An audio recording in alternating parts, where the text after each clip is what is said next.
apoiou Nación, Valentín, tamén desde a Secretaría apoia e bueno, o Uxía, que hai que nomeala, a miña amiga Uxía de toda a vida, Raúl Francés, que acaba de coñecelo, e coa súa historia, Alicia, coa que fixemos as primeiras fotos, porque eu quero sair guapa como ela aí no frontal. Guapa como ela no 94. Bueno, estou moi a gusto e encantada de estar con Bosco, de verdade. É un festival que nos fai querer o que podes abranguer nunha aperta, esas cousas próximas que van realmente convertíndose nunha referencia. Tolentino, que non sei se está por aí, o meu amigo Tolentino. Tolentino chegou aí 5 días, non hai que me bote daqui. Un aplauso, Javier Tolentino. Javier xa se queda, non. E Federico non chegou, non, Federico non chegou aí, Federico chegou. Federico chega pola tarde. Federico chega pola tarde. A primeira persoa que vin cando cheguei ao Porriño foi a Tamar Novás, que participou na Cicatriz Blanca, que viñeron... Aí está Tamar, un bico Tamar. Con Chechu Salgado, acaban de ter un coloquio. Bicos, chicos. Un aplauso, Claro, foi... Ricardo de Barreiro, Mónica López, que está... Carlos Blanco, hola Carlos, non te vira. Carlos Blanco, está... Anduvo por aí polo monte esta mañán. Bueno, como vedes, agora estamos xa convertindo isto na festa. Pero bueno, ahora vamos a empezar a falar do noso, si queres. Bueno, sí, vamos a conversar do noso un pouco aquí, do Premio Margarita. Bueno, Margarita xa viu algún outro ano, cans creo que viñeches a presentar as primeiras imaxes da Cicatriz Blanca. Da Cicatriz, antes de estar, sí, estaba ainda... E onde traballa Tamar, nun papel de psiquiatrizado, moi agradable, verdad? Deixaches en Castro unha fonda pegada. É verdade, e no filme, é verdade, un personaxe moi bonito. Bueno, tamén agradecerche que estés aquí, porque esta é unha semana moi intensa para ti, non esquezamos que eres académica, que é a Semana das Letras, e que non é unha semana calquera na vida de un académico, non? Vouche facer unha pregunta personal, antes de máis nada, quero dicir, tú eres académica, estás en grupos de investigación, faz cine, bueno, non sei que máis. Como faz tú para ordenar toda esa xenda? Sempre me chamou a atención. Bueno, o da xenda é complicado, pero en cambio as cousas ordenanse porque teñen que ver moito unhas coas outras. Fago cine porque investigo sobre pequenas cinematografías, fixen documental porque era docente de documental e había que pasar tamén a parte práctica, xa que exixíamos as estudantes que fixeran unha práctica. Antes traballaba sobre foto e, polo tanto, ten moito que ver co cine de fotógrafos, un dos libros que fixen. O da academia ten que ver tamén coa miña escolla polo galego sin ser alfabetizada, porque a miña xeración pensaba que non foi alfabetizada en lingua galega. A miña resposta punky á situación era empezar a escribir nunha lingua na que me sentía moi insegura a hora de escribir, e opteino xa como cando facía primeiro de xornalismo en Barcelona.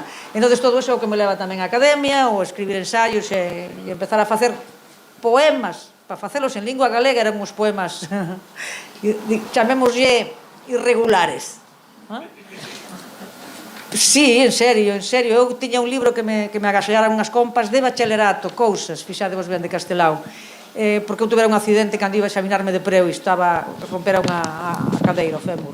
E entón levanme ese libro e eu sobre ese libro, que ahora recuperei, teño anotadas todo o que non entendía do galego, o vocabulario, iba a un dicionario, poñille por riba a transcripción, a versión en español, e despois fun aprendendo aprendendo a escribir lendo.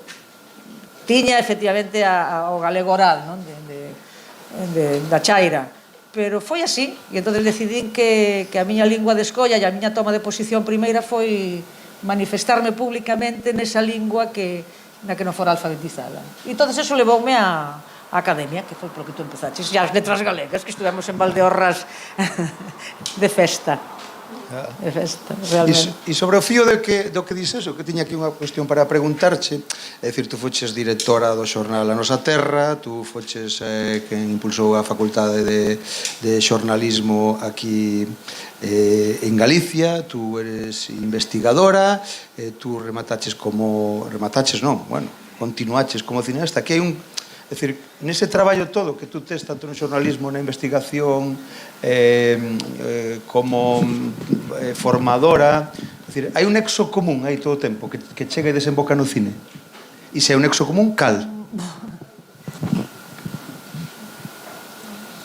Bueno, sabes que desde o feminismo falamos moito dos lazos invisíveis que sempre nos van unindo ata que nos podemos xuntar as mulleres, e nese momento pois, é un pouco como pasou co Film Nación. As mulleres cando entran no traballo industrial e se xuntan, empezan a reclamar unha hora para dar de mamar, empezan a reclamar un economato e despois organizanse sindicalmente, despois saen á rúa e toman a esfera, o espazo público.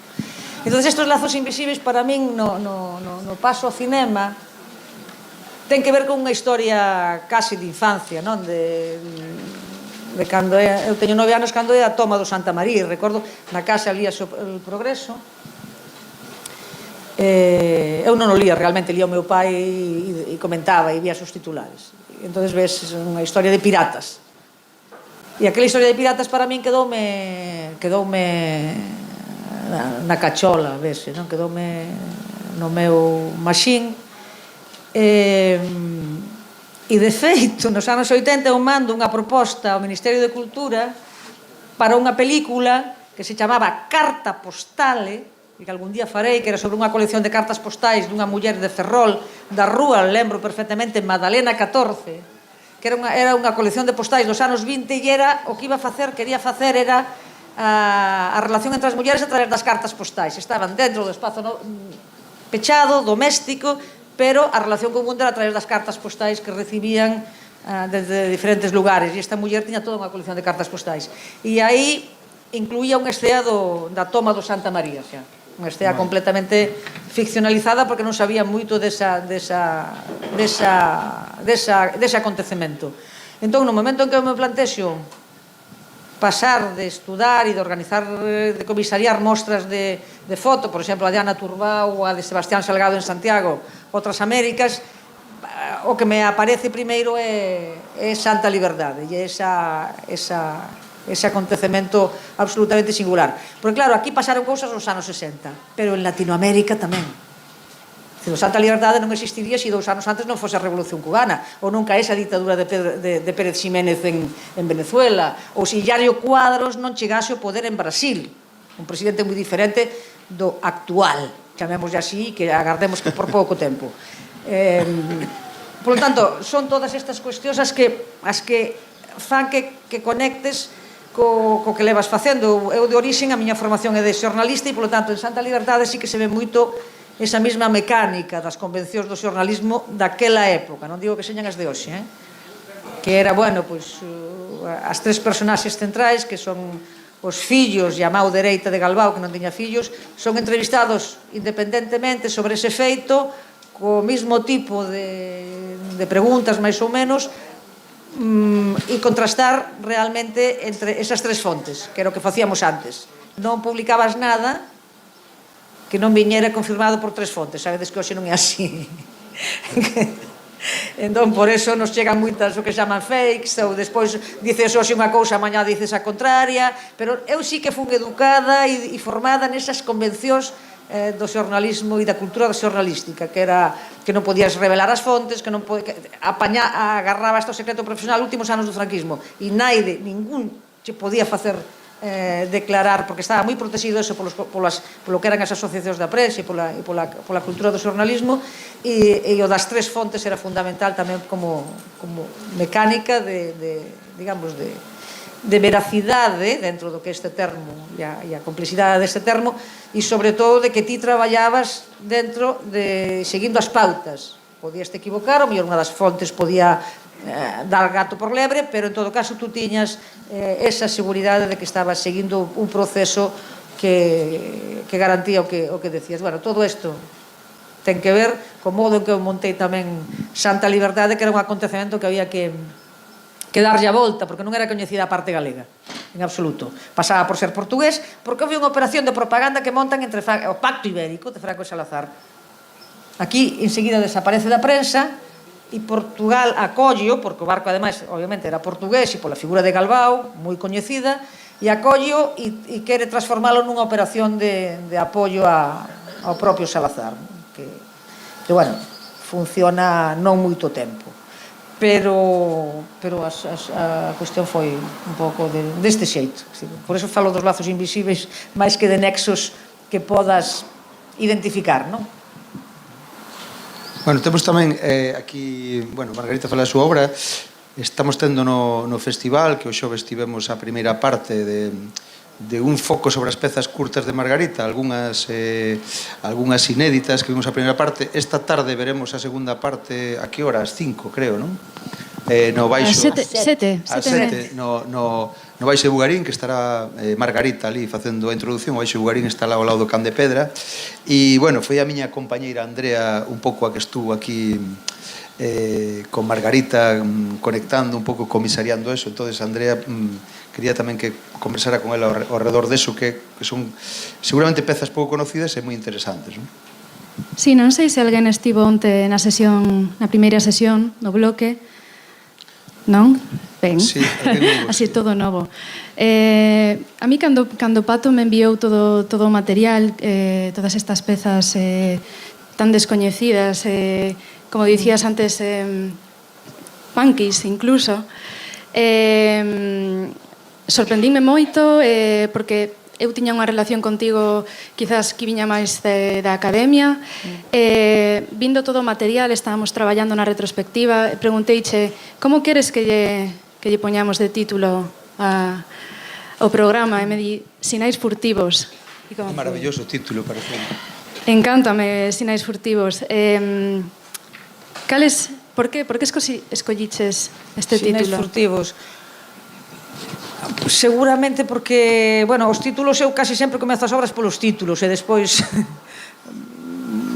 vexome comprometida a ver que me din estes títulos. Sinais furtivos, primeiro, porque cada peza é moi diferente e tes que indagar cara onde te leva. É como un sinal que che deixa un contrabandista para saber por onde tes que ir coas pezas de extraperlo, non? Un pouco fago eso nas curtas. Casi todas as curtas son incidentais, quero decir que resposta que alguén me di para un festival de poesía, por exemplo, para o Hai que botalos, para un CD da Carmen Penín, non? Dime, quero facer un CD sobre herdeiras da Guerra Civil, que son mulleres poetas que escriben sobre eso. Tú fasme, e fago unha cousa con recopilación de traballos meus sobre a representación das mulleres nos meus filmes, que é bucle. Por tanto, son cousas que veñen máis de Nimbos, o proxecto Nimbos que fai Martín Pauli cando se lle deu o Día das Letras Galegas, o ano das Letras Galegas a Díaz Castro. Entón, eu collo un poema de Díaz Castro e sobre eso fago unha cousa así moi punky, porque ele era moi suaviño, pero tiña un trasfondo moi forte. Hai unha segunda capa que nunca sae, nunca emerxe ben de Díaz Castro, e despois era moi coñecido como traductor. Por lo tanto, eu fago aí un poema dele e meto o Google Translation e aparece pois en varios idiomas absolutamente fantásticos, non? En xaponés, en brasileiro, entón fago estos xogos, pero casi sempre parten de algo que se me pide, como agora que veña aquí, pois se me decides fai sobre isto un bucle, unhas imaxes, pois fago, non? Necesito sempre que alguén me diga que teño que facer algo neste sentido, pero cumplo, máis ou menos longo, máis ou menos complexo, pero cumplo. Pero é verdade que entón son os lugares en que tes que dar algún sinal que ten que ver co que che demandan, pero que ao mesmo tempo ti experimentas e de algún xeito fas aquilo que queres probar, non? Coas imaxes. Bueno, traballo un pouco así, Andrea. Ti has estado sempre alternando entre o formato curto e as longas. Que che permite o curto? Bueno, permíteme non ter que ter produción.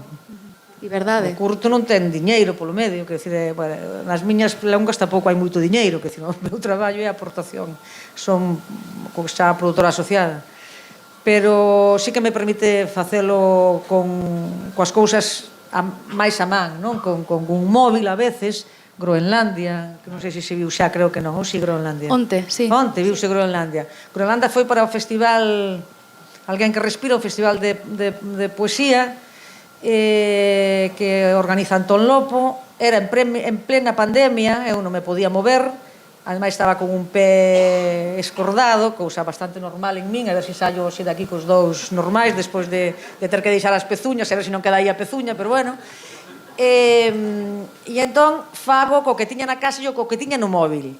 Algo que se chama Groenlandia, pero que no fondo hai aí o desxelo, polo tanto, o aquecemento global, e hai no medio a inserción dun feminicidio, o de ninguna menos.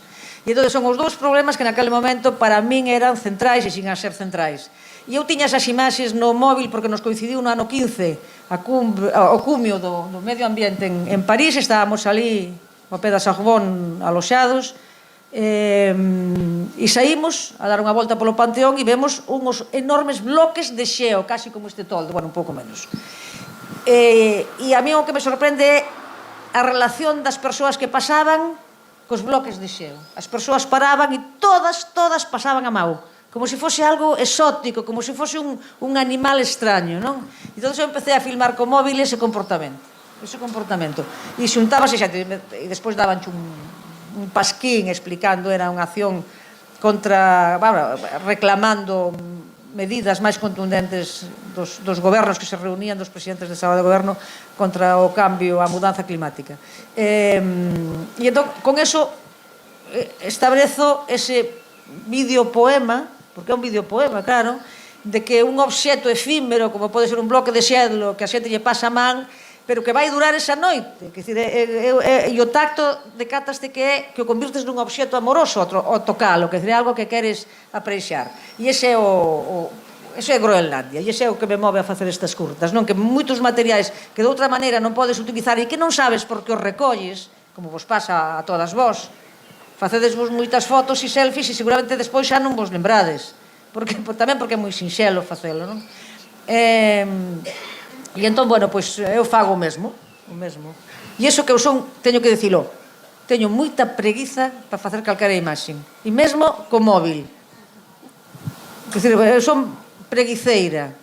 Traballo sobre as imaxes dos outros moitas veces porque, bueno, eu traballaba sobre Ana Turbao cando vía a Ana Turbao nos anos 70, cargada como unha mula, con todas aquelas cámaras. Xa me entraba unha especie de abafo, non?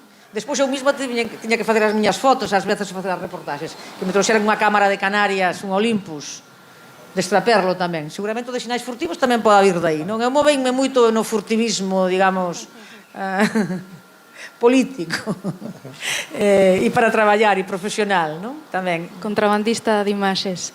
Contrabandista de imaxes, gústame tamén eso, pero bueno. Extraperlista, dice. Extraperlista. Sí. Bueno, vamos a continuar, pero se tedes algunha pregunta... Sí, vos soltade, encantados de que... Aquí sabedes que empezamos a falar... De que preguntedes, Quer decir, despois, eu sempre advirto, non fagades o de sempre. Cando temos que marchar, levántanse 5 brazos. Entonces, encantados de que fagades algunha pregunta a Margarita. Subasto por aí algunha pregunta. Hai algunha man erguida, que é un placer ter aquí, un privilexio ter a Margarita, que non a vamos a ter moitas veces. Moi ben, unha pregunta aquí. Temos algún micro por aí, por favor? Hola, como te chamas? Alba. Alba, cantos anos tes, Alba? 12. De onde ves, Alba? De Lugo. De Lugo? Alba. Moi ben. Como a min. Bueno, aí, claro. Pregunta, Alba. De todas as cousas que fixeches na túa vida, con cal te quedaría? Aquí hai preguntas, de todo tipo, que é o que mola isto. Mira, Alba, hai un enlace de unhas a outras, E non hai un enlace de unhas a outras, dunhas obras a outras, é verdade. Non, que pensei que ibas a decir hai un enlace en Google. No, até aí non. Hoxe mesmo quedaríame con Nación, coa última, porque é a miña aposta máis persoal. Traballo con mulleres, traballo con aquelo que fun ensayando, é como cando te probas un vestido varias veces e de súpeto vas cara a outro que ten todo aquelo que probaches, pero que o corpo síntese mellor aí dentro. Pois me pasou con esta película. Todo o que fora facendo nas anteriores films están aquí. Eu traballo sempre con 3 tipos de arquivos. Con esos arquivos, sabes, con esas imaxes que sacas dun fondo que alguén as fixo antes por algunha razón. Traballo sempre co que se chaman os filmes de familia, eso que te gravan a ti seguramente nun cumpleanos ou nunha festa, non? Que se grava sempre. Traballo despois cos arquivos dos medios de comunicación, neste caso da Televisión Pública de Galicia, e traballo con outro tipo de arquivos que son os que se fan a veces para propaganda, que fai unha empresa, que por publicidade, arquivos tamén institucionais. E gustame moito misturar, de novo, tres fontes moi diferentes sobre os mesmos feitos. E ao longo da miña filmografía fun decantando o que se chama a mirada en femenino, que quere decir que sitúas as mulleres na parte central da obra. Na primeira era un acto moi masculino, porque eran un grupo de homes que tomaran un barco, pero fun cara as mulleres que pudera haber detrás, como elas viviran isto. O segundo xa é un personaxe central, que é un personaxe da Guerra Civil. Fun cara a rapaza de 17 anos que nun baile no frente de Aragón ligara e casara con ela. Ela é Enrique Lister, foi o que monta a defensa de Madrid e fai toda a guerra até a final. E ela, Carmen, é esta rapaza que me conta como, porque podía ser unha vida complicada. Eu quería saber a súa visión, non? De seguir a este home durante todo o século. Despois fago xa unha película en que as mulleres son centrais, que son as mulleres que migran como criadas a América nos anos 50. Por tanto, van a servir mulleres para ser mandadas, como chegan a recoñecerse, como chegan a pasar desa situación. E sabes como a pasan? Entrando a traballar en fábricas nos anos 50, a ter un salario. E iso de ter un salario que me leva a traballar coas mulleres cando entran aquí en masa, xa na época contemporánea, coas mulleres da miña xeración, que entran nas fábricas de louza, nas de conservas a viñan de tempo, habitualmente nas de conservas sin ningún tipo de contrato, e traballo sobre as mulleres que xa con asalariadas e como eso che dá o primeiro paso para a independencia. E este é o meu último filme e é o que seguramente quero máis e me representa máis, pero que si non tivera os anteriores non chegaría aquí. Grazas. Moi ben, que ben preguntache, Salva, moi ben. Bueno, cando respostas así é porque che preguntaron moi ben, non? Bueno, a ver, alguén máis levanta a man e se anima aquí a outra cuestión. A ver se que hai unha pregunta máis. Moi ben, pregunta aí. Se non a pregunta, eu teño moitas, Sí, bueno, eu ti tes unha visión do cinema moi persoal, moi cargada de ideoloxía, unha visión moi única. Pero eu tamén te quería preguntar como coidas que poida axudar o cinema galego o desenvolvemento cultural de Galicia nun aspecto máis artístico, máis que comercial, como pode o cinema chegar o que é o sentimento de patria, o de matria, a xénero. Claro, é complexa a pregunta, pero eu creo que se algo ten a obra artística en calquera eido, e cando falo de obra artística, atención, que non falo só de o que se entende, de obra de museo, mesmo de gran literatura. Falo de aquilo que nos leva a facer algo diferente que antes non transitaches, en calquer ámbito. E que te leva, ademais, a darlle unha volta ao mundo que habitas, tamén, a habitalo de outra maneira. Entón, eu coido que aí o papel do cinema, por exemplo, para entendérmonos, no que acabas de decir, se nós non tivésemos xa unha obra fundacional da literatura galega como é Cantares Gallegos de Rosalía, que transformou completamente o panorama até o punto de que a literatura galega xa o canoniza Carballo Calero, é aquela que se escribe en lingua galega. Alguén pode escribir na lingua que queira, eso non ten que ver, pero a literatura que representa e que fai argamasa nesa cultura é a literatura en lingua galega. E temos xa un par de...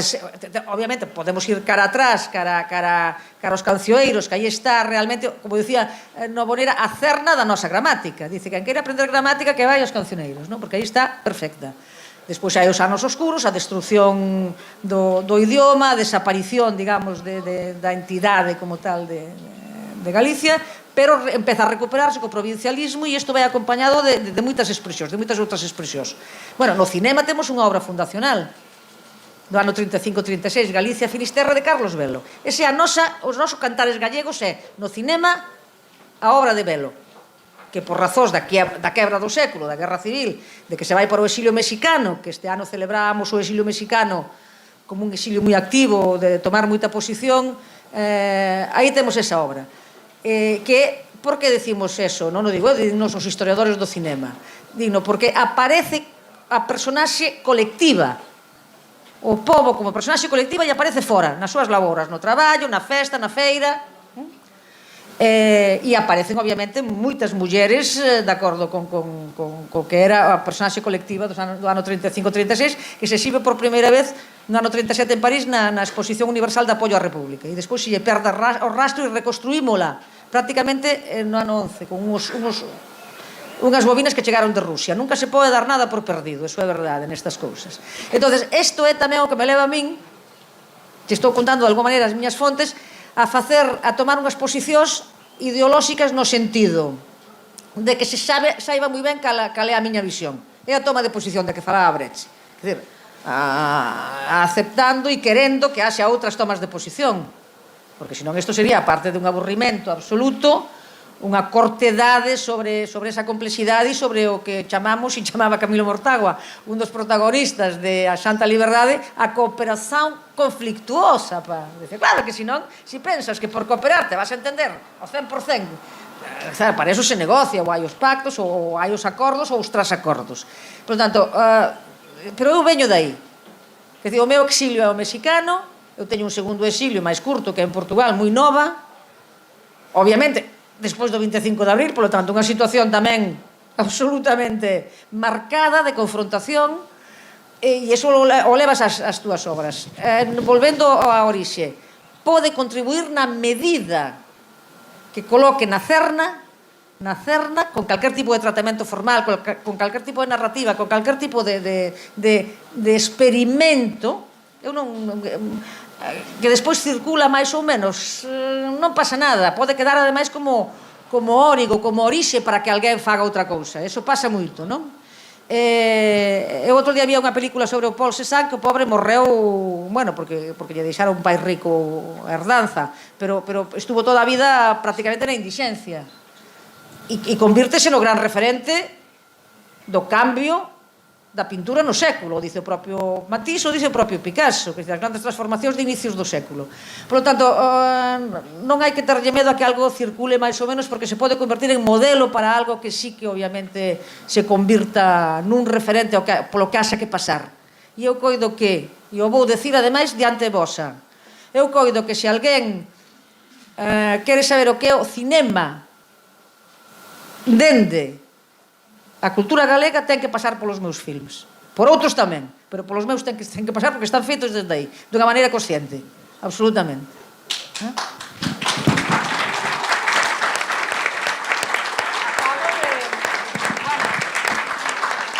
Non tomedes isto como autopropaganda, é como declaración, como compromiso diante vosa tamén. Se algunha vez vedes que trascadeo, avisádesme. Dixeches aquelo en Cans. Quedo comprometida por eso. ¡Referente! ¡Ay! Oye, Carliños, tú eres un referente. Ese era Carlos Blanco. Ese é Carlos Blanco. Ese sí que é outra obra creativa, o humor...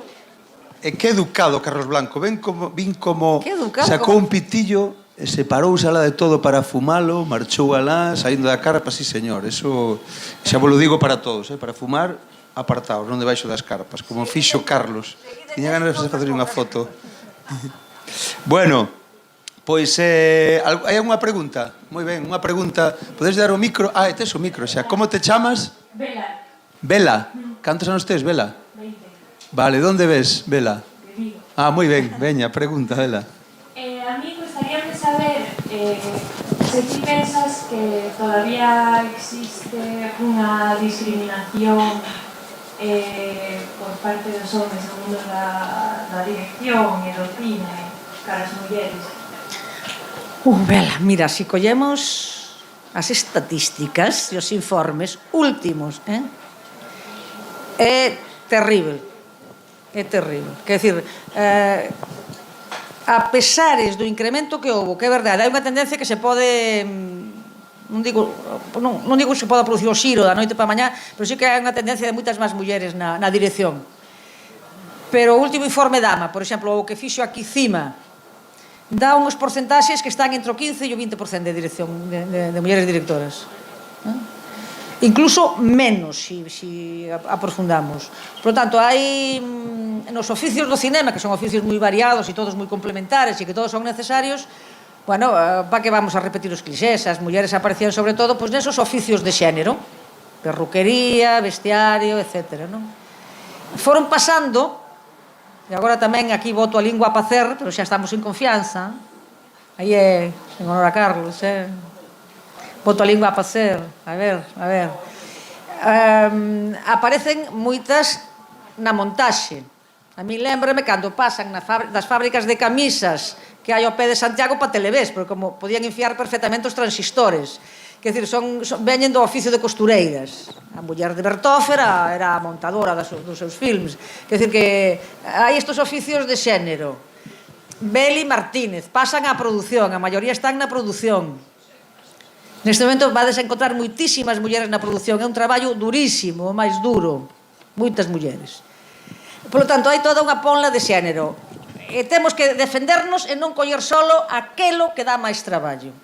Pero tamén o digo na universidade, neste momento hai decanas, vai haber rectoras dentro de pouco, porque como está en crise, pois quen enfía por aí, é o elemento, que os homes van aos business, digamos, eu non me refiro ao mundo académico, van aos business con empresas e por aí, e as mulleres pois van á organización digamos, da docencia e a pesquisa. Eu dirixo o meu grupo de pesquisa e dice, moi poucos grupos de referencia competitiva, así catalogado, e ademais con grandes resultados a nivel de ministerio, están dirixidos por mulleres. Eu digo, claro, pero vai haber moitos máis, xa veredes, porque eles están máis no que se chama investigación administrativa, non? Que dá outro tipo de resultados, sobre todo a nivel económico, e isto é así. E entón pasa moito tamén no cinema. Agora, que é o que se incorporou a nivel cualitativo? Primeiro, o que antes falei de a consolidación da chamada mirada en femenino, que ven, de alguma maneira, dun estudo do ano 75, que é o máis citado, de Laura Mulvey, que traballou sobre o cine de Hollywood como prazer escópico para o masculino, que chamaba o male gaze, a mirada en masculino. E entón este male gaze, e dimos a volta para o female gaze, a mirada en femenino, que non ten por que ser cine feminista, atención, pero sí que é toda unha serie de tomas de posición sobre o tratamento, sobre o papel das mulleres nas obras, sobre como filmala, sobre todo, como usar o dispositivo. É dicir, non é que non podas filmar unha cacha, atención a isto, o que non podes filmar o corpo, precisamente o corpo é un elemento central no feminismo. E o dereito ao corpo e a expresión co corpo. Pero é como o filmas. E para que o filmas. Se é desde ese voyerismo, desde esa... Bueno, en fin, para que vamos a dar exemplos de cus, non? Moi recéns. Non, é que é verdade. Entón, como filmas eso? Non é que non podes filmar o cu. Perdóname, Valentín, mas vas a ser expulso desa cadeira, como tal. Non. Porque antes falábamos un pouco desto, non? Pero que, bueno, é como filmes. Entón, tens que ter moito cuidado, e iso é o que nos está preocupando ahora, en como usas a cámara, en como usas cada un dos elementos que, en relación uns cos outros, fan unha obra. E iso é digamos, iso é o que non ten volta. Por tanto, notase moito xa, vamos a ver, e sempre digo isto, hai moitos filmes de mirada femenina feita por rapaces, ou por rapazas ou por homes, para entendernos, non? Non ten que ver co xénero biolóxico. Igual que hai moitos filmes de mirada masculina feitos por mulleres, e a maioría. Pero, no momento e no cine contemporáneo localizas perfectamente isto que te estou a decir, o que é o female gaze, non? En frente ao male gaze que se analizou como prazer escópico exclusivamente masculino. Por tanto, eu coido que sea un salto que non ten volta atrás. Despois, cada quen escolle o seu campo. Isto xa o decía a Capa nas fotos, non? Cada quen que escolle o seu campo, para que non nos veñen dicindo eso da objetividade. Non é así.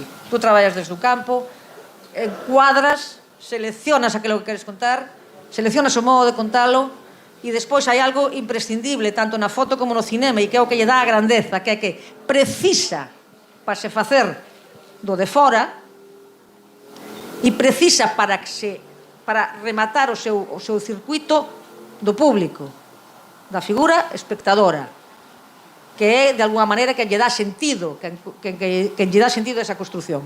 E esa é o que é insustituível na imaxe. Se non se conta con esa parte, a mí non me interesa, polo de pronto. A imaxe de laboratorio, a imaxe autoxenerada, todo aquilo que se falaba, de que vai rematar o real, porque vai ser todo xerado por...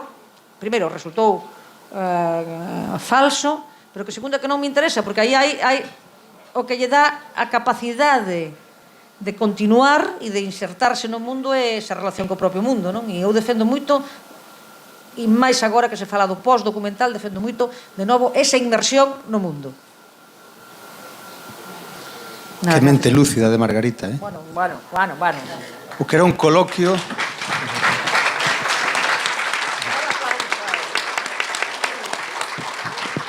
Tamén porque as preguntas son boas. Que era un coloquio está pasando a ser unha lección magistral, eh? Bueno, teño unha parte chapona, pero tampouco é exceso. Falabas ti do documental e tal. Quería facerche unha pregunta e comentar unha cousa seguramente pouco recoñecida e que vexo pouco cando se cita a túa biografía e cando se fala de ti en relación ao cinema en Galicia. Hai que decir, e eu sempre lembro, Tolentino está por aí? Marchou xa.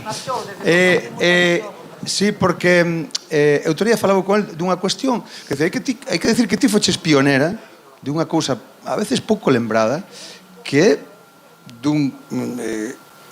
eu creo que foi un curso pioneiro de creación documental que fixeches en que ano? No 90 e que? 96, 97. No que logrou traer a Galicia a cineastas da talla de Patricio Guzmán, de Joao Botello, portugués, de Basilio Martín Patino. Outro día falando con Tolentino, que está Llorén Solé. E eu creo que eso tamén foi un punto aí de futuro de pouco, dá a impresión que pouco citado. E para mí moi importante e pouco citado, creo, ou borrado, que non vexo por aí moito nos tal. A mí me parece moi importantísimo eso. É dicir, creo que antes de que fixera que se meteran de fondos cataláns... Exactamente, sempre o citan da Pompeu, porque dicen, eso foi a pioneira, foi Margarita, porque así xa queda coberto. Vamos a ver, é verdade o que dices, foi un curso pioneiro, o que eu non me din aí era a capacidade que tiña para a continuación, para desenvolvelo, porque non había despois posibilidades de continuar. Pero, bueno, convertiuse nun piloto, o que vos decía antes, sobre o que outros fixeron un modelo que se espallou, como o da Pompeu Fabra. Era sobre... chamábase o guión e o estilo documental, e por primeira vez incorporábase a posgraduación na universidade aos directores profesionais, que pasaban a ser parte do corpo docente. Entón, eu estaba aquí, chegara no 91, eso montouse despois de rematar a primeira fornada de xornalistas, e entón pensei, a quen collo da co? Sentíame insegura porque se collía unha, se non collía outras, iba a haber un... Bueno,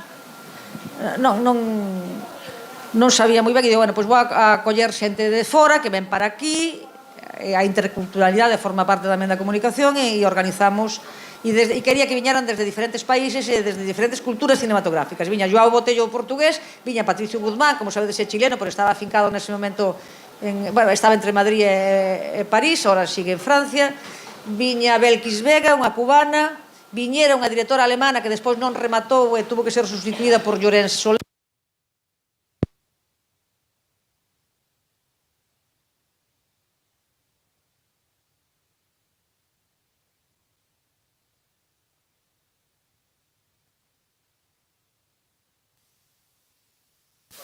Non se escoita? Bueno, escoitades ou non? Agora sí. Bueno, e viña Basilio Martín Patino porque realmente, cando eu regreso do exilio de Portugal no ano 76, o primeiro film que vexo en La Salle, en Santiago, que tiña un gran cineclube, é Canciones para despois de unha guerra, que era un film de montaxe recuperado, e dixen, xa está.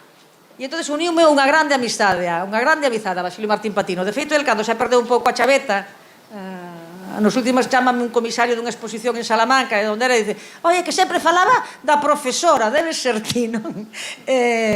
Cando xa estaba, bueno, preparando a despedida, Basilio. Entón, veu Basilio e fixemos 5 pezas co apoio da televisión pública e co apoio daquele momento do consorcio do programa Compostela Capital Cultural do ano 2000, que se preparaba, e entón era unha especie de imaxe da cidade desde perspectivas moi diferentes. Claro, o que eu non contei é que estaba a volta todo dun efeméride, dun programa piloto, e que despois a continuidade era moi difícil de manter, moi difícil de manter. E, polo tanto, non pudemos, fixémolo así, e o ano a seguir chámanme da Pompeu e dinme, vamos a aplicar o teu modelo, autorízalo. Esa é a educación negociadora, Digo, home, claro, Jordi Balló. E cando o presentan, por casualidade, seguramente porque eu entro na sala, por casualidade, porque iba a dar un curso a Barcelona, e dice, ora está entrando Margarita Ledo, que é autora intelectual deste programa que se chama Documental de Creación, que é a primeira vez que o fan, que ademais o fan en forza. O fan con Xosé Luis Guerín, o fan con Mercedes Álvarez. No, Mercedes Álvarez era alumna en aquel momento, era da segunda jornada. O fan con Joaquín Jordá, amparadísimos, que é unha estrutura de produción que eu decía, obviamente xa sei que me equivoquei, porque nós non tiñamos estrutura de produción, que o acordo con Televisión de Galicia non era monetario, nin había axuda monetaria, era que nos prestaban cámaras. E co consorcio sí que era. E teño que decir algo, co consorcio sí que era, pero o consorcio despois non daba pagado aos directores, tiña que pagarle aos directores. Recordo que eran 3.000 euros. 3.000 euros Basilio Martín Patino por facer Compostela Capital Bravú, 40 minutos de Basilio Martín Patino, por 30 minutos de Patricio Guzmán, e chamaban a min, decíame, pero vamos a ver, nós tuvemos que declarar eso a Facenda. Fixadevos ben as cantidades, non eran e entón, bueno, costoume moito traballo dar conseguido, porque a universidade non podía pagalo, o pagaba eu, pero a universidade non estaba comprometida, digamos, con eso. E o remate, porque había un documento, nunca esquezades eso coas institucións, porque había un documento de compromiso, puramente casualidade, o que era en aquel momento o secretario de Comunicación, Pérez Varela, dixo, se está documentado, vai adiante. E foi por aí. E cobraron. Pero claro, eu vexo o da Pompeu, TV3 a fondo, o ICA dando diñeiro, quer dizer, digo, claro, isto vai ter continuidade. En todo caso, porque algo non pode ter continuidade, eu defendo sempre, hai que facelo no momento en que podes facelo. Bueno, vos empezastes co festival, estamos celebrando os 19 anos, é un festival xa sustentável, apoiado, recoñecido, diferente. E ao mellor a primeira vez que fixeste desa primeira edición non sabíades que iba a pasar. Non sabíamos nin pedir cartos a ninguén. Claro, pasoume a min eso, xusto que acabas de decir. Eu, cando fixen esa experiencia, non sabía pedir cartos. Eu traballaba na universidade, nunca me metera neso. Agora xa sabería. Xa o sabe tamén Carmele, non? Xa feito as fotos. Bueno, pero temos que ir...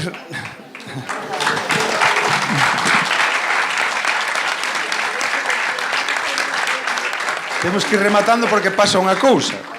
E que agora inmediatamente vai poñer a estrela aí Margarita Ledo e entonces se non vamos nun tempo determinado o cemento seca e non pode poñer as pezuñas. Bueno, ese é o que eu temo, por eso falaba tanto, ir agora a quedarme aí petrificada.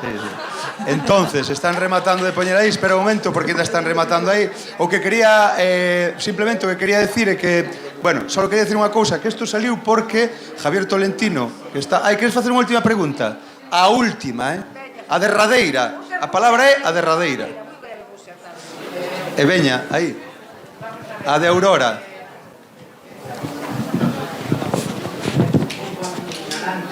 Pero penso que todos os creadores queredes historias que a mellor eu non me din conta, a veces, joder, eu non sabía que ser así, es decir, abre conciencia. Eu quero... O que me preocupa, non me preocupa, que vexo que eso moitas veces queda un torno un pechado. Entón, o importante é como se pode facer que se chegue a maioría da sociedade para que Mira, Aurora, vou ser brevísima, pero é algo que levamos discutido e defendido para as políticas públicas. Quer dizer, non chega coas axudas á produción, por exemplo. Falamos de pequenas cinematografías que todas as do mundo están moi apoiadas. Non digamos a francesa, por exemplo, que xa é unha gran cinematografía. Están moi apoiadas con políticas públicas. E aí hai un modelo que vai desde a ideación, desde o apoio á ideación, até a exhibición. E se non se cumple todo ese circuito, queda nunha gaveta, é diñeiro perdido e non paga a pena, non chega a ninguén. Entón, aí hai que crear os circuitos, hai que crear, digamos, as relacións con por exemplo, houve tamén un cambio, fixadevos, cando se estrea Santa Libertade no 2004, que fixera en beta digital, porque non tiña outras posibilidades, só había 2 salas para exhibir en digital, en beta digital, que eran os Verdi, Madrid e Barcelona, que foi onde se estrenou. Non había outra. Eso transformouse rápido. Pero hasta hai moi pouco tempo, menos dunha década, prácticamente o número de salas para a versión original, o sea, para o cine da diversidade, o que é agora o programa Europa Cinemas, que traendo a diversidade do cinema europeo, non había en todo o Estado 40 salas, que agora xa hai en Galicia prácticamente casi para a versión original. Por que? Porque se crearon salas con cooperativas, porque se crearon distribuidores para a versión original. Galicia ten a primeira distribuidora internacional en versión original, que é Atalante. Non existía, existiu, antes era Numas Distribución, pasou para Atalante, pero existe hai 5 anos. Entón, é toda unha serie de doas que hai que enlazar, que hai que crear o colar, porque senón non vale. Televisión de Galicia ten un costume interno terrible, que é contribuir por lei, ás veces. Agora xa nin siquiera, contribuir cando estás aí mazando na porta, non? Pero a produción, pero despois non aparece en pantalla. Eso é absurdo. Eso non pode ser. Bueno, pois eso é o que hai que crear nas políticas públicas. Todo un sistema lanzado que xa existe noutros países. Non estamos aí, que hai probas de que eso é o que funciona. E estánse facendo estas cousas tamén por outras institucións, non? Pero bueno. Bueno, agora sí que, gracias Aurora pola pregunta, e agora sí que imos despedir con un gran aplauso a Margarita Ledo, porque eu creo que foi maravilloso todo o que escutamos aquí.